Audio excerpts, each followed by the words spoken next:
Lovely jubbly, just tricked you there. God, look at the signal.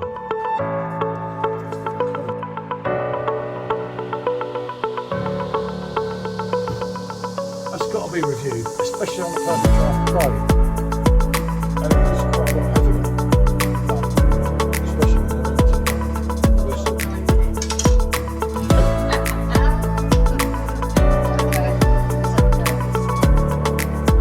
Oh, Jesus.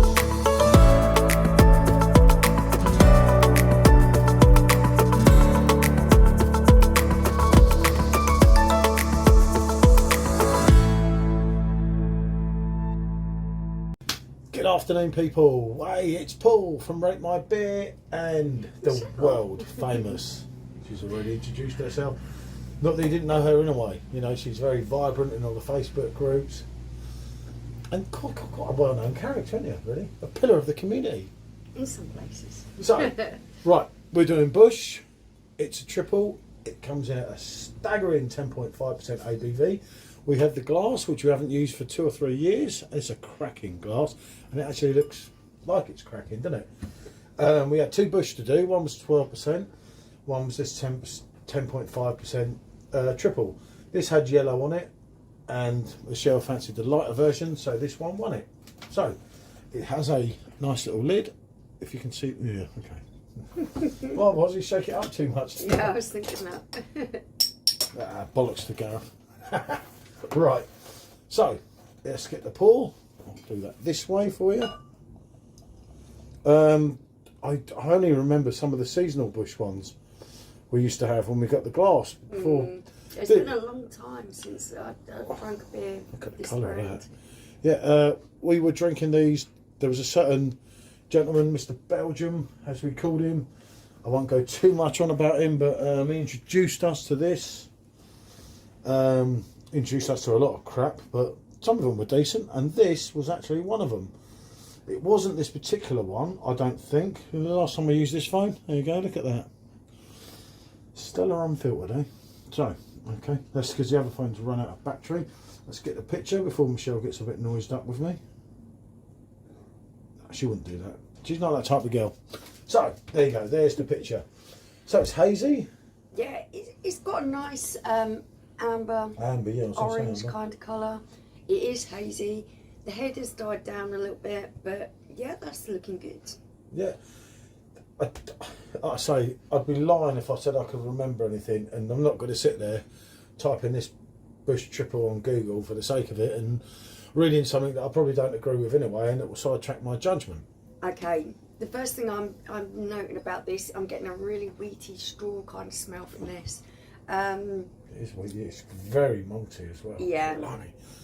It does have a hint of, I think that's orange that I'm smelling there. I couldn't define.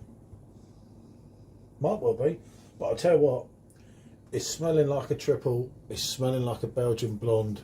Predominantly I'm smelling wheat, I'm smelling grass, I'm smelling a real... You were taking grass earlier. No, I wasn't. It's a joke. Those kind of summer smells that you expect from walking through a meadow or something. So this really does smell like a predominantly summer style beer. Cool. Get it on. If I remember with Bush, you didn't get the alcohol bar and you got a bite at the end, and then they bloody hit you later on. Because I can remember buying a 6-pack or something. Oh, I think it wasn't this one. Well, I don't think it was. It was a while ago. And I remember drinking it, and we drank 2 each, and the third one, oh, fucking hell. Strong heavy malts, and then Yep. I'm picking up on apricot and tangerine. Then you're getting that bite and that bitterness that you expect from Belgian blonde. Oh, yeah. I can agree with her for once. It's not often, right? Oh, yeah.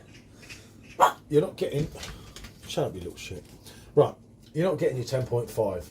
As I've said before with Bushes, that I think we've done prior to this that are a bit weaker. As I say, we had the glass from pre-Brexit days, which is over 4 years.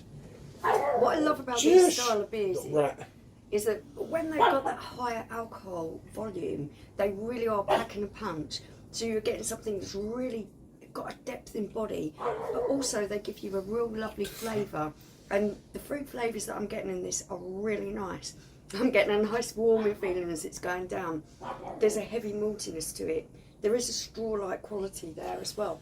Yeah, it's your 10.5 is AWR, isn't it? It's gone. Missing action. Gone. What you are getting Absolutely with without Bush, leave. I'm sure they will understand that. It was kind of how you put it. It didn't come across right. Don't mind me. She's not silly, you see. But no, I've liked Bush before. I'm not going to lie. I haven't had one for ages because it's not been so cheap to pick up the Belgian beers. The reason we got a couple of these was because we was in France and I thought, Bush. And I remember that I loved that glass. I can remember Michelle kept saying, well, why don't you just get rid of it? You're not going to use it again. And like 4 years on. There's a little bit of almond on that aftertaste.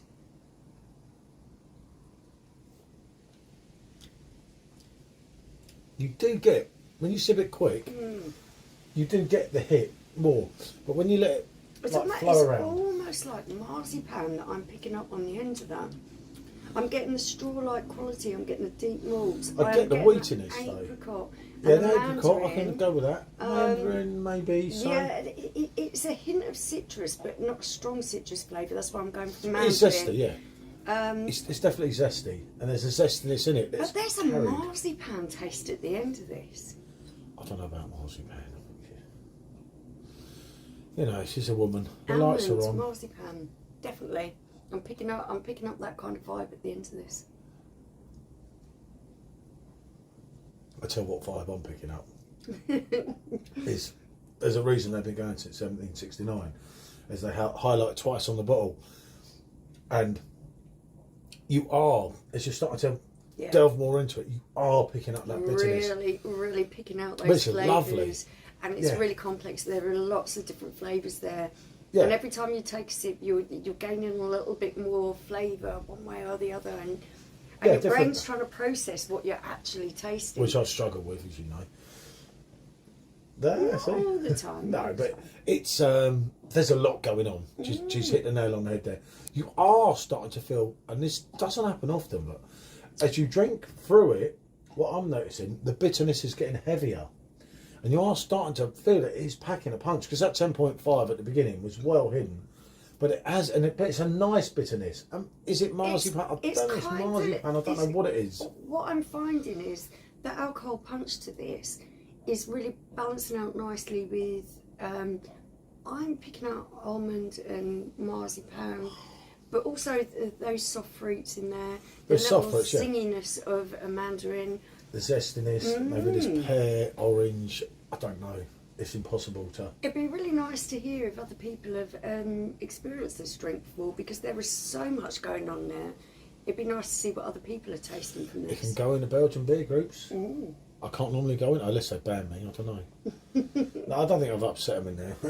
I hope not, anyway. I might have. I don't think you've ever been in them. Just as well. It's more of a private group, you know.